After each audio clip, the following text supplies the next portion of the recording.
Bonjour à tous. Alors aujourd'hui, je sais que il y en a beaucoup qui nous écoutent et qui sont humanistes, qui pensent à la protection des animaux, qui pensent à la protection des humains, qui voient bien les problèmes qu'on commence à devoir affronter, que ce soit écologique ou autre.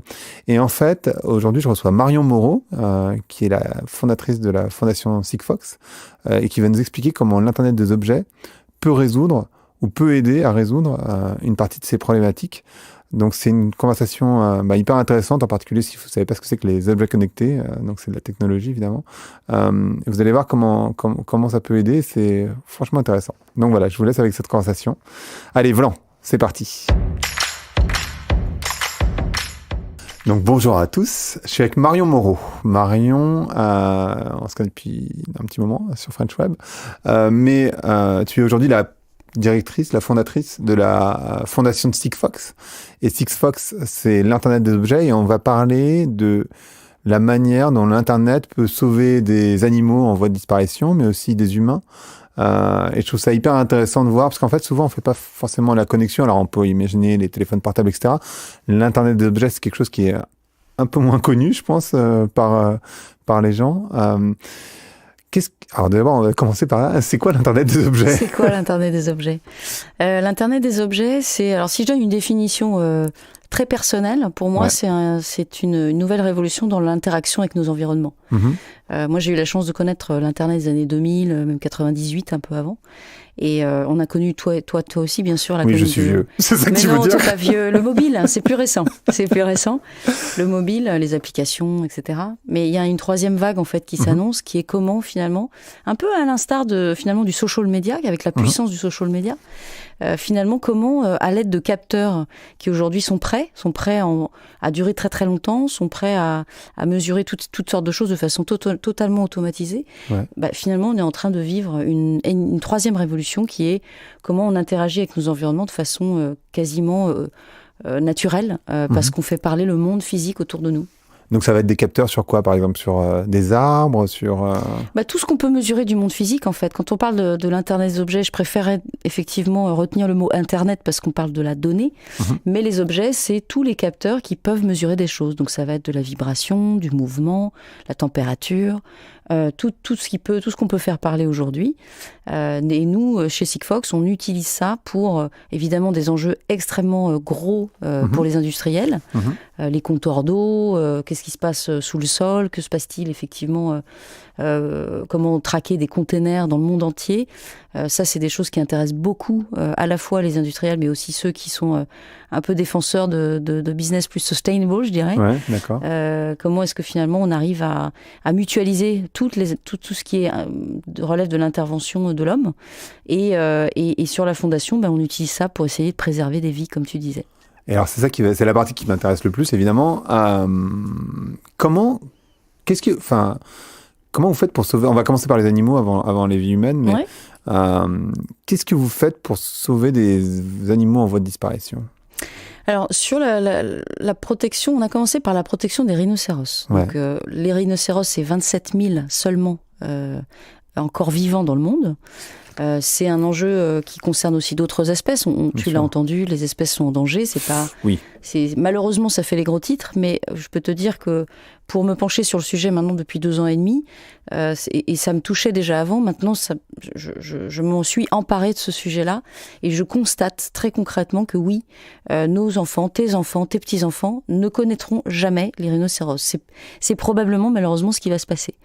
Donc c'est catastrophique. C'est heureux, et je suis désolée d'être grave et dramatique, mais il se passe des choses qui s'accélèrent malheureusement. Alors les rhinocéros, pourquoi ? Parce que leur corne est très convoitée par la Chine et le Vietnam, pour des vertus qu'on lui prête qui sont totalement fausses, mais ça fait partie des légendes du côté de l'Asie. C'est dans leur culture de croire à beaucoup de légendes, notamment de guérison de certaines maladies comme le cancer, etc. Et la poudre de corne, beaucoup de Chinois, beaucoup de Vietnamiens pensent effectivement que ça guérit des cancers, ça guérit d'insuffisance sexuelle, d'incapacité humaine, etc. Bon, On peut pas leur en vouloir, ça fait partie de leur culture, mais il n'empêche que c'est aujourd'hui un enjeu dramatique. D'abord parce que les rhinocéros se font massacrer. Il y a 1 an et demi, à Thoiry, c'est-à-dire à 20 km de Paris, il y a un gang qui a pénétré dans le zoo. C'est la première fois en Europe qu'on massacre à la Kalachnikov un rhinocéros vivant dans un zoo tranquille pour lui enlever sa corne. Donc c'est te dire jusqu'à quel point en fait ça va. Mais l'autre enjeu qui nous intéresse, et c'est pourquoi on essaie de courir très vite pour amener ce qu'on peut avec la technologie, c'est que des rangers aujourd'hui, tous ceux qui pratiquent leur métier, tous les acteurs de la conservation partout, sont en panique parce qu'ils croisent ils croisent la menace tous les jours en fait. Ils croisent des gens en armes, des mafias qui sont très puissantes et qui veulent aujourd'hui massacrer les rhinocéros pour leurs cornes. Alors pour te répondre plus concrètement, qu'est-ce que l'Internet des objets et a priori notre fondation amène là-dessus ? C'est tout simplement de localiser beaucoup mieux qu'avant l'animal. Alors c'est énorme en termes d'impact parce que permettre de suivre un rhinocéros à distance 3 fois par jour, sans l'embêter, parce que le capteur dure plusieurs années sans qu'on y touche, c'est déjà beaucoup. Les braconniers aujourd'hui, qu'est-ce qu'ils cherchent ? Ils cherchent à savoir où sont les rhinocéros en l'occurrence. Et nous, c'est l'information ultra sécurisée qu'on amène aux rangers aujourd'hui. Ce qu'on a développé, c'est très simple. Évidemment, on a amené le réseau Sigfox, on a amené 3 antennes Sigfox qui sont grandes comme une bouteille, qui couvrent toute la réserve, 5000 km². On les a plantées discrètement et on a prototypé des petits capteurs grands comme un pouce que les vétérinaires ont posés dans la corne de 40 rhinocéros. Et on a créé ce qu'on appellerait, pour vous donner une idée, un Google Maps que les rangers consultent tous les jours pour savoir où ils sont, comment ils se déplacent et s'ils prennent un risque par rapport à leur mouvement, le fait qu'ils s'approchent d'une clôture, etc. Et pour terminer là-dessus, on est capable, nous, de transformer un point GPS en une alerte SMS. Si le rhinocéros s'approche trop près d'une clôture, on le sait, il prend un risque de croiser un braconnier. Et nous, on est capable, dans le cloud, d'envoyer une notification aux rangers pour lui dire « Attention, là, il prend un risque, il faut envoyer une patrouille pour essayer de le protéger au maximum. » Voilà ce qu'on fait sur le terrain depuis 2 ans.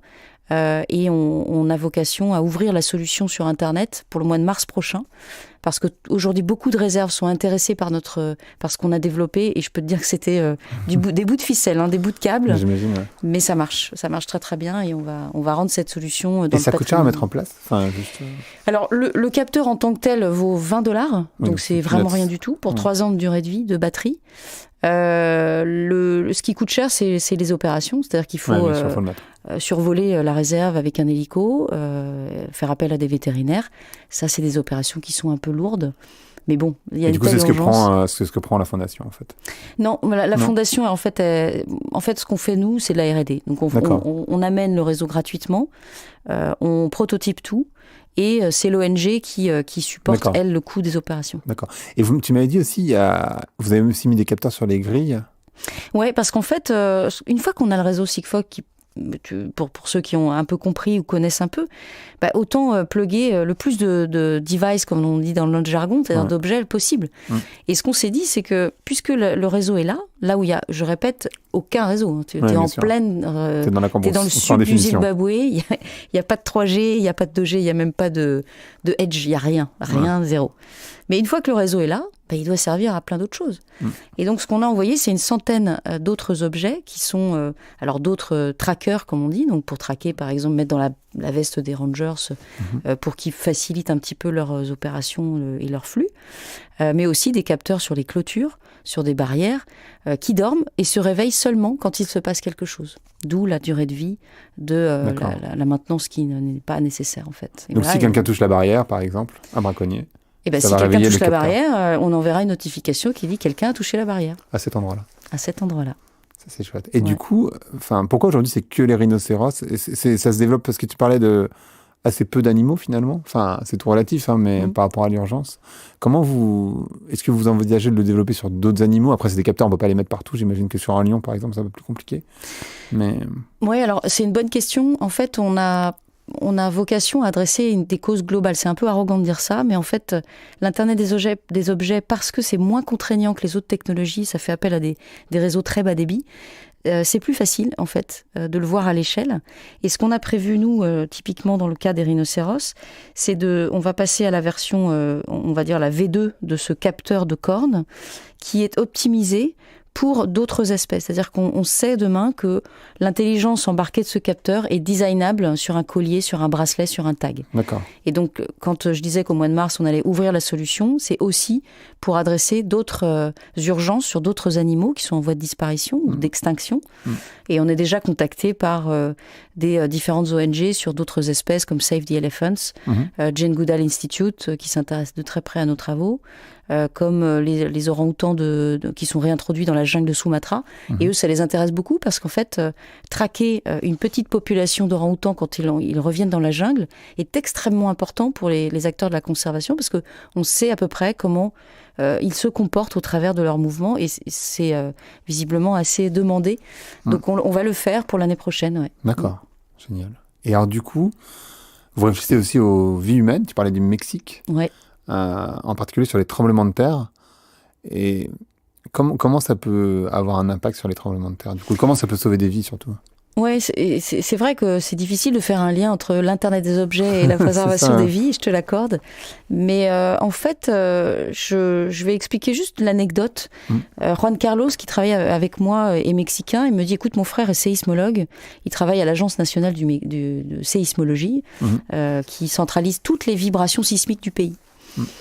Et je lui dis ok, c'est intéressant. Il me dit surtout, il a compris ce que peut amener l'Internet des objets au regard du danger que représentent les séismes aujourd'hui. On est allé là-bas, on a passé 15 jours avec l'agence avec les séismologues justement, et puis tous les acteurs de l'alerte au Mexique qui ont déjà des solutions. Le Mexique est déjà alerté en cas de... J'imagine. Voilà. Par contre, on a fait un constat qui va te répondre un peu à ta question, c'est que pour écouter, tiens-toi bien, tout le pays, toutes les vibrations du pays, il n'y a que 100 balises sismiques. C'est tout. Peanuts, ouais. Et donc, qu'est-ce qu'amène l'Internet des objets ? Le fait de densifier des capteurs à pas cher, très simples, pas compliqués du tout, qui parlent seulement quand ils ont besoin de parler et qui s'endorment le reste du temps. Et en fait, l'idée sur ce projet-là que j'ai appelé Seconds to Save Lives, c'est de faire gagner des secondes aux Mexicains en produisant une alerte plus tôt qu'auparavant parce qu'on aura densifié des capteurs sur le pays et à des endroits évidemment précis, avec un GPS évidemment dans le capteur qui permettra d'alerter la bonne population au bon moment et surtout aux Mexicains de sortir, de courir dans la rue. L'année dernière, au mois de septembre, au Mexique, c'était quand même encore 400 morts. Et puis c'est partout dans le monde et ça va s'accélérer malheureusement, j'ai l'impression. Exactement. Et donc, c'est pour ça que je disais dès le début, l'Internet des objets, c'est surtout on parle depuis longtemps de big data, mais on est là-dedans. On est dans un volume de données incrémental qui est gigantesque parce qu'on a la capacité d'aller extraire cette donnée de façon plus volumineuse et plus rapide. Et c'est ça qui est aujourd'hui intéressant au regard de causes que moi je défends et je vais chercher, même les plus difficiles. Je pourrais te parler de l'Antarctique et de l'Arctique aussi. Ouais. C'est des causes qui a priori on se dit mais c'est pas possible de faire ça, comment ils font ça? Mais oui, sauf qu'en fait comme Sigfox est un extracteur de données, cette donnée-là elle parle. Et elle alerte, elle prévient. Elle est utile, pareil, sur des scénarios prédictifs. Je travaille aussi avec des acteurs de l'IA, l'intelligence artificielle, pour, une fois qu'on leur donne un jeu de données important, eux, ils sont capables, derrière, de scénariser des algorithmes qui ont pour but de préserver des vies. C'est ça, l'enjeu. Et alors, du coup, comment ça fonctionne, par exemple, pour les tsunamis? Est-ce que c'est possible aussi? Tu peux pas mettre un capteur sur la mer? C'est sûr que non. Mais... C'est vrai que la mer, c'est plus compliqué. Il n'y a pas de magie là-dedans. Tout est une question de notre planète, des contraintes liées à la Terre, c'est sûr. Après, les tsunamis, si on regarde vraiment de près, ne soyons pas dans le fantasme. Et pour en avoir beaucoup discuté avec des gens qui connaissent très bien le sujet, notamment Gaël Musquet, que peut-être tu connais, qui est un hacker qui s'intéresse au sujet, que je te recommande de rencontrer. C'est en fait les animaux qu'il faut suivre. D'accord. Parce que ceux qui nous écoutent le savent, quand il y a une alerte comme ça, quand il y a une catastrophe naturelle qui se réveille, souvent les animaux ont un comportement atypique. Et dans ce comportement atypique, on pourrait mieux l'analyser.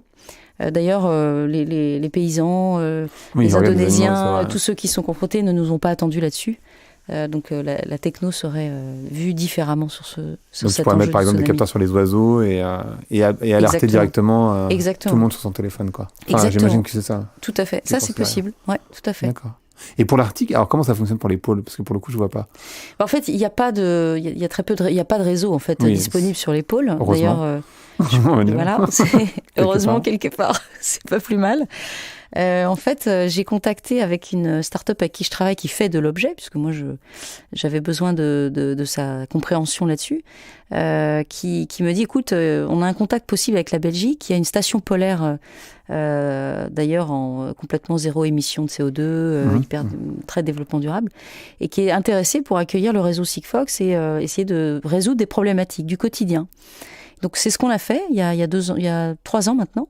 On a envoyé une station, une petite antenne Sigfox qu'on a mis tout en haut de la station polaire. Alors je dis je n'y suis pas allée, j'ai pas eu cette chance. J'ai pas eu encore cette chance. C'est compliqué d'aller là-bas.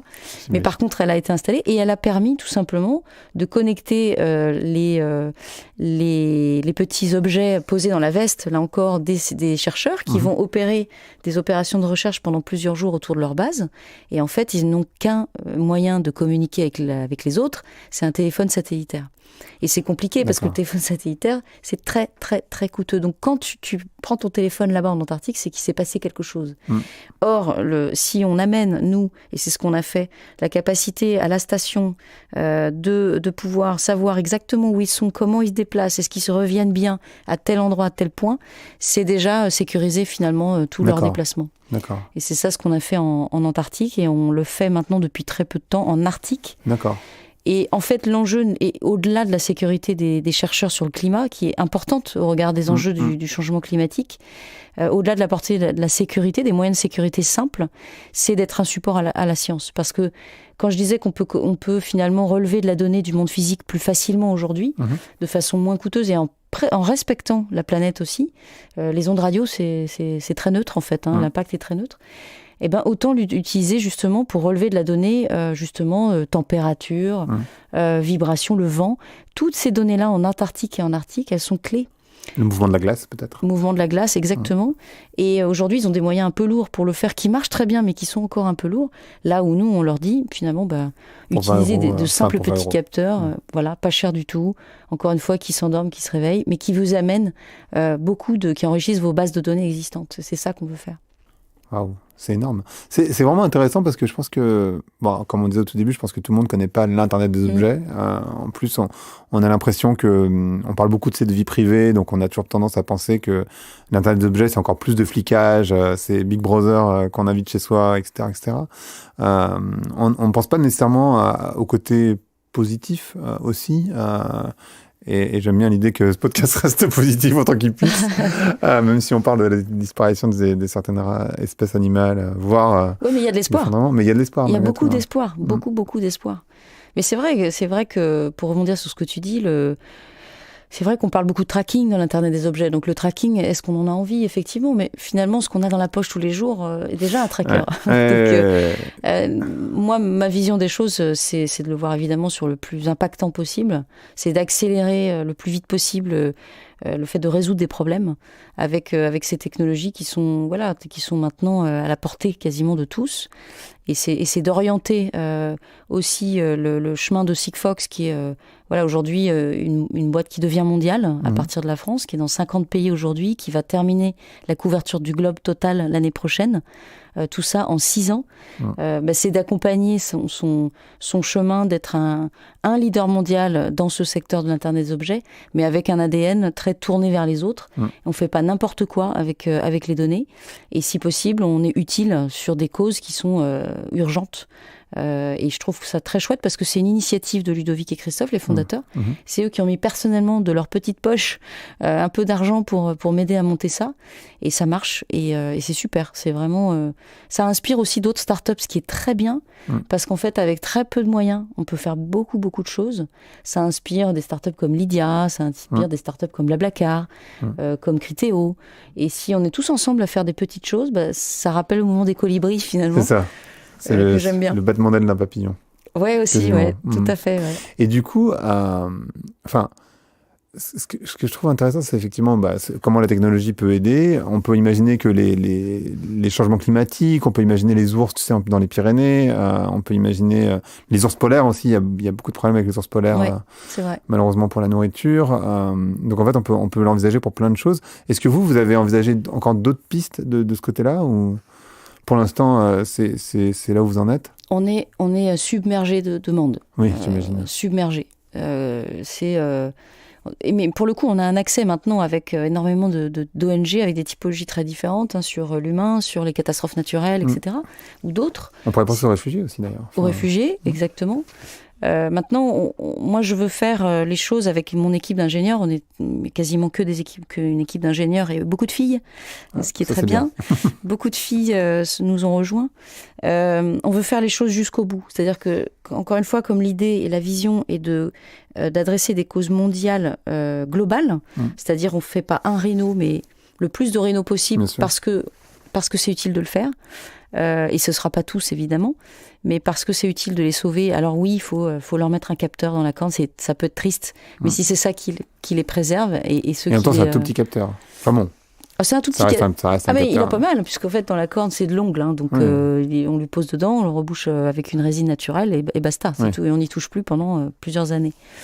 Mais oui, il faut passer par là, malheureusement, parce que l'homme est tellement idiot que, à un moment donné, c'est la techno qui vient au secours de notre parfois stupidité. Mais voilà, donc pour rebondir sur ce que tu dis, moi, je veux aller au bout de cette mission-là.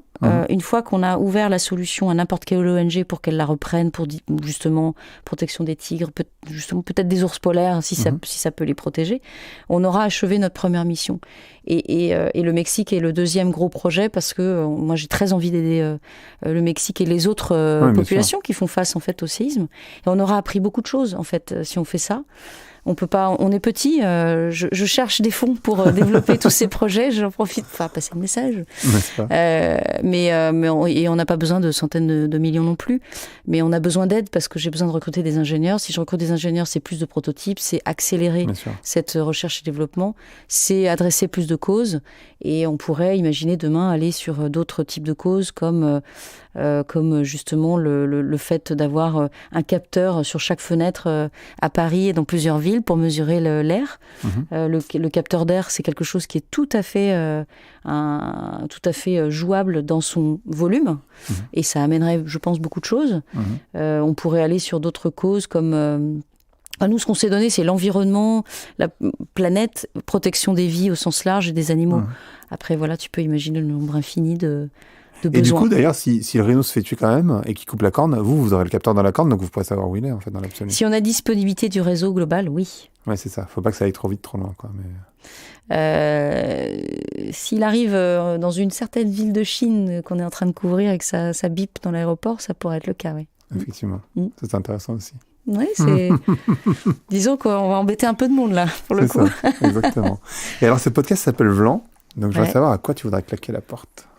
À quoi je voudrais claquer la porte ? Je voudrais claquer la porte à peut-être à une forme de peur sur la technologie. Je pense qu'on l'a un peu abordé, mais il y a de la passion derrière la techno. Toi, t'es un passionné, Greg, ça fait longtemps qu'on se connaît, t'es passionné par ça, t'as fait ta story, t'es toujours sur... Non, mais c'est vrai, mais derrière, il y a quoi ? Il y a du sens à trouver, en fait. Et donc, je croise encore beaucoup de gens, je lis, et pourtant, j'aime ce bonhomme parce qu'il a fait des choses que j'apprécie, comme Laurent Alexandre, mais qui interpellent avec beaucoup d'angoisse. Donc, je voudrais qu'on arrête cette angoisse, qu'on lit trop, soit dans les médias, soit au travers de gens qui nous interpellent, parfois à juste titre, mais qu'on se libère un petit peu en se disant, mais finalement, en fait, on a tout pour réussir. Et particulièrement en France, on a des talents, on a des gens qui réfléchissent, on a une éthique en nous. C'est ce que je dis souvent et c'est ce que je pense. La France et l'Europe ont un rôle à jouer extrêmement important dans les années qui viennent. Oui, sur l'éthique. Parce que c'est nous qui on a créé l'humanitaire. C'est nous qui avons créé l'association, c'est nous qui avons créé la sécurité sociale, c'est dans nos gènes. Et donc la technologie, comme elle est portée parmi les meilleurs au monde, et je pense pas me tromper là-dessus, il n'y a pas d'arrogance, c'est nous qui produisons les meilleurs matheux au monde, peut-être avec d'autres, avec les Indiens, avec certains, mais quand même on a des vrais talents. Alors finalement voilà, et tous les jeunes aujourd'hui qui viennent nous voir chez Sigfox ou à la Fondation sont des gens en quête de sens. Ils sont pas là ils pourraient être ailleurs. Ils pourraient être ailleurs pour d'autres raisons. Mais ils viennent là parce qu'il y a un supplément d'âme.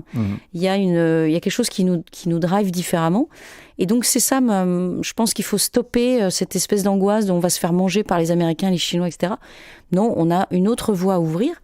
Et en plus, elle est belle parce que je pense qu'on va vivre probablement une décennie ou 2 décennies là. On risque fort de résoudre des grandes problématiques. C'est pour ça qu'Emmanuel Macron, je ne sais pas si tu l'as vu, probablement que oui, avait fait un sommet Tech for Good en invitant les géants de la planète de la tech à l'Élysée. Mais c'est pas qu'un symbole. Moi, je comprends très bien sa démarche et que lui-même, je pense qu'il est convaincu, comme d'autres, comme nous, comme plein de gens qui portent ces projets-là et qui incarnons la tech française. En fait, mais bien sûr qu'on a tout entre les mains. Il faut juste essayer de travailler dans une intelligence collective, une envie d'amener les grands acteurs avec nous, dans les embarquer dans une vraie résolution de problèmes. Et peut-être, on va résoudre des problématiques de chômage, on va avancer sur le changement climatique et essayer de prévoir ce qui va nous arriver.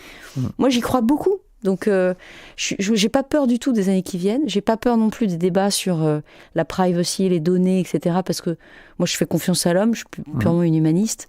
Je pense qu'on a aujourd'hui de quoi réfléchir. On a des cerveaux plutôt bien faits. Et on va produire des enfants qui seront aussi des têtes bien faites. Donc, je suis très optimiste. Ok, super. Merci beaucoup. Merci beaucoup, Greg. Merci d'avoir écouté Vlan. Si vous avez aimé l'émission, vous pouvez le dire avec des étoiles, 5 de préférence sur iTunes, et le partager avec vos amis ou vos collègues. Je suis Grégory Pouy, vous pouvez me retrouver sur Twitter et LinkedIn sous le pseudo Greg from Paris. N'hésitez pas à me remonter vos remarques, vos questions, mais aussi les invités que vous aimeriez entendre.